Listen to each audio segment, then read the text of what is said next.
আল্লাহ পাক তিনটা আমলের আনন্দ বান্দাকে দুনিয়াতেই দেন। আপনি যদি আল্লাহ পাকের সন্তুষ্টির জন্যই শুধু যদি ইবাদত করে থাকেন, তিনটা আমলের স্বাদ আপনি দুনিয়াতেই পাবেন। প্রতিদান তো আখেরাতে সেটা তো আছেই। একটা হচ্ছে নামাজ, সালাত। সালাদটা যদি আপনি যথাসময়ে আউয়াল ওয়াক্তে যদি ইমামের পেছনে আসে পড়েন, দেখবেন যে আপনার ভিতরে অনাবিল একটা শান্তি আসবে, প্রশান্তি আসবে। যতই পেরেশানি পড়েন, যতই দুশ্চিন্তাগ্রস্ত হন না কেন, আপনি মসজিদে আসবেন, ফরজ নামাজ যদি ওয়াক্ত না থাকে, আপনি নফল নামাজ পড়ে আল্লাহকে সেজদা দিবেন। এই সেজদার আনন্দ এটা আল্লাহ পাক তাৎক্ষণিক বান্দাকে দেন। আরেকটা আনন্দ দেন, সেটা হচ্ছে ইতিকাফের আনন্দ।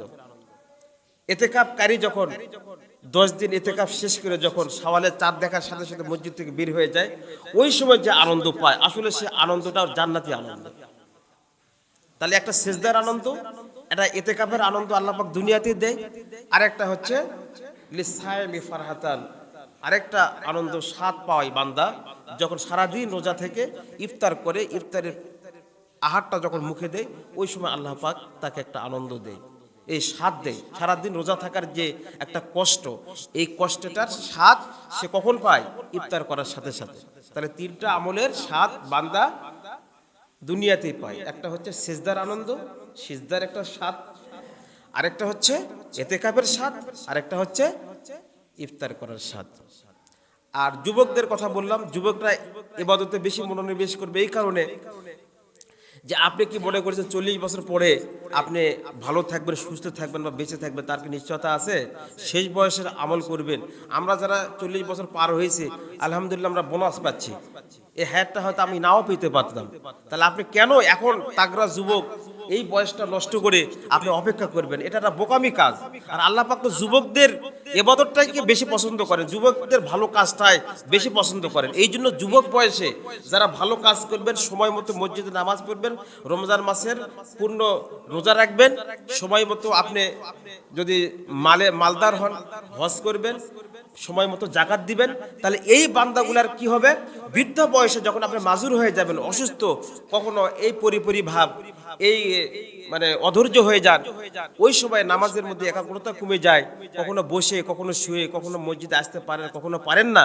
কিন্তু আপনি যুবক বয়সে যদি আপনি ওই আমলটা করেন, আল্লাহ পাক বৃদ্ধ বয়সে আপনি যদি ঘরের মধ্যে মাজুর থাকার কারণে, অসুস্থ থাকার কারণে যদি ঘরের মধ্যে যদি আপনি ওই আমলটা করেন, তো আল্লাহ পাক ধরে নেবেন যে বান্দা সুস্থ থাকলে মসজিদে এসে নামাজ পড়ছে।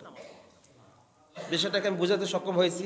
তাহলে ভাইয়েরা আমার, আমরা যুবকেরা যদি মসজিদে আসি, সময় মতো যদি নামাজ পড়ি, সব হুকুমগুলো যদি আল্লাহ পাকের মানি, সেই বয়সে আমরা অসুস্থ, কেউ প্যারালাইজ হয়ে থাকবো, কেউ দেখেন যে মানে সংসারে বোঝা হয়ে থাকবো, পরিবারের বোঝা, পরিবার থেকে বিচ্ছিন্ন, কেউ বিভিন্ন নিরালায় যায় বসবাস করেন, যে যে অবস্থায় থাকেন না কেন, যুবক বয়সের আমলটাই আল্লাহ পাক ব্যাস ধরে, ওইটাকে ভিত্তি ধরে বাকি জীবনের শেষ বয়সের আমলগুলো যদি দুর্বল হয়, কমতিও হয়, আল্লাহ পাক ধরে নেবেন যে পূর্ণ সে যুবক বয়সে যে আমল করেছে, সেই আমলের যে সওয়াব, ওই সওয়াবটা শেষ বয়সেও দুর্বল অবস্থায় আমলের সওয়াব হিসাবেও আল্লাহ পাক দুর্বল অবস্থায় আপনাকে ওই আগের সওয়াবই দিয়ে দিবেন।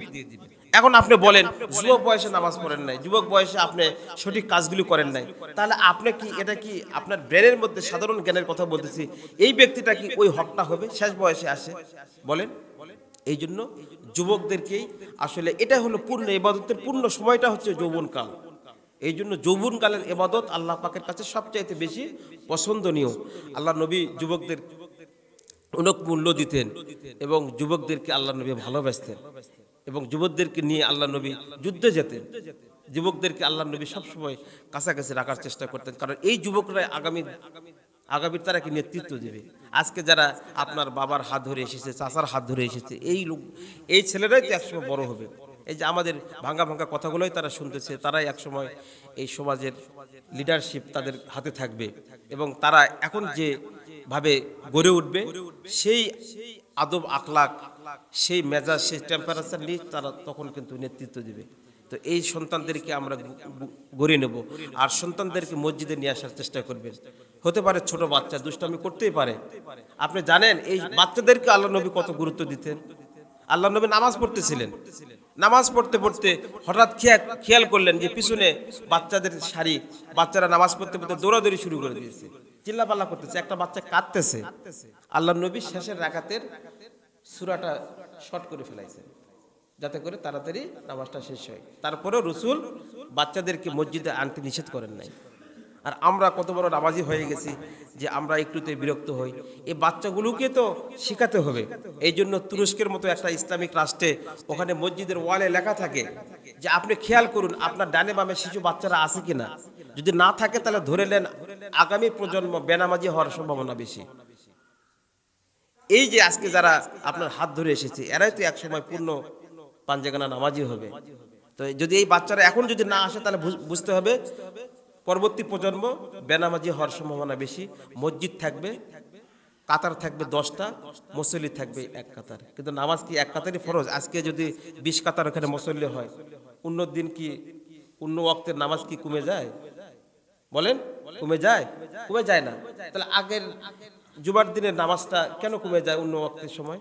একজন মুসলিম দার্শনিক একজন ইহুদি বিশেষজ্ঞকে বলেছিলেন, আচ্ছা বলেন তো যে আমাদের দুর্গতির কারণটা কি, মুসলমান জাতির অধঃপতনের কারণটা কি?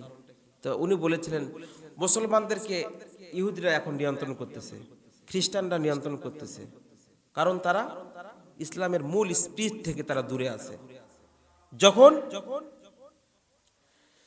কোন মুসলমান জুমার নামাজে বা ঈদের নামাজে যত মুসল্লি আপনি পাবেন, ওই মুসল্লিগুলো যদি ফজরের নামাজে পান, বুঝতে হবে ওই মুসলিম জাতিকে কেউ নিয়ন্ত্রণ করতে পারবে না।